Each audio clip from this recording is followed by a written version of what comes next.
Hey, Mike with Nerd Problems Gaming here, and today's video will be doing a review on the new Resident Evil 4 Separate Ways DLC, so let's get into it. Now, if you aren't familiar with this DLC yet, basically it follows the story of Ada Wong of the events that happen alongside of what's going on with Leon Kennedy throughout the Resident Evil 4 remake. And so while Leon's story is focused around him trying to rescue the president's kidnapped daughter, you'll be playing as Ada Wong as she tries to collect the amber, which is a piece of amber that's embedded with a special parasite that has the power to control the parasitic monsters that you'll find throughout Resident Evil 4.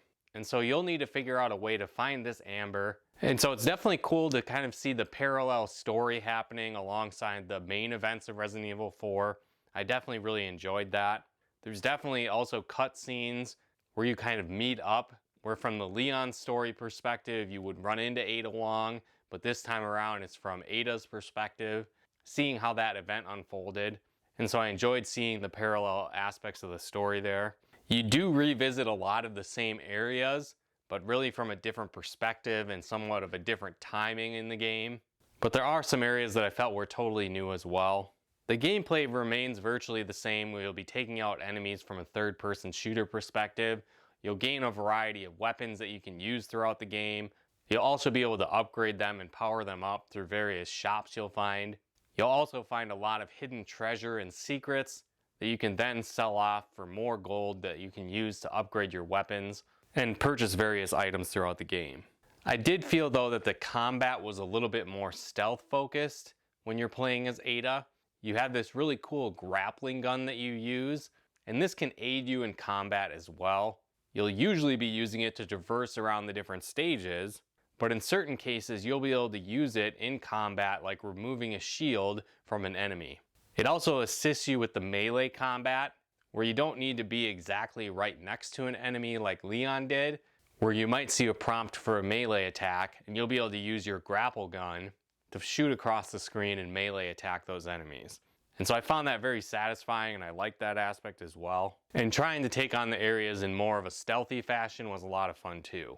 I do think the campaign in this version is a little bit shorter than the main storyline, but it does really have a good amount of content to dig into as well. It took me about 8 hours to beat it the first time, and that was playing in the hardcore mode.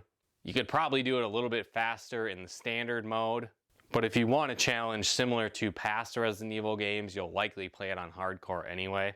On top of it though, once you beat the game for the first time, you do unlock some additional difficulty levels, adding to the replay value of the DLC as well. I definitely enjoyed the storyline of this DLC. I found it challenging as well. And for me that originally played the first Resident Evil 4 on the GameCube, and haven't played it since, I never actually got to experience this sideline story for Ada Wong until this remake. And so that was never a part of the original GameCube version. And so getting to play out this sideline story for Ada was a really cool experience. And I definitely feel like this is a must-buy if you're a fan of the Resident Evil series and enjoy Resident Evil 4. So if you haven't yet played this expansion for the Resident Evil 4 remake, I definitely recommend picking it up, and it's worth adding to your collection. But with that said, let me know in the comments below if you've played this expansion yet, how you felt about it.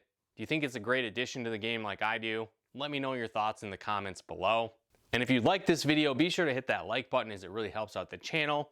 And if you'd like to help support us, pick out content and more, consider becoming a patron of ours over at nerdproblemsgaming.com/Patreon.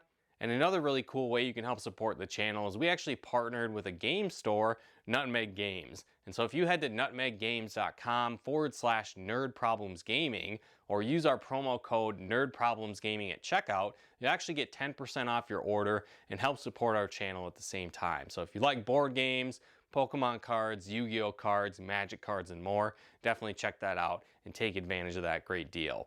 And if you like videos like this on video games, board games, and everything nerdy, check out one of our other videos here. And if you haven't done so yet, be sure to subscribe and turn on the bell notifications to get the latest updates of new nerd videos we put out. But once again, thanks for tuning in, and we'll talk to you more soon.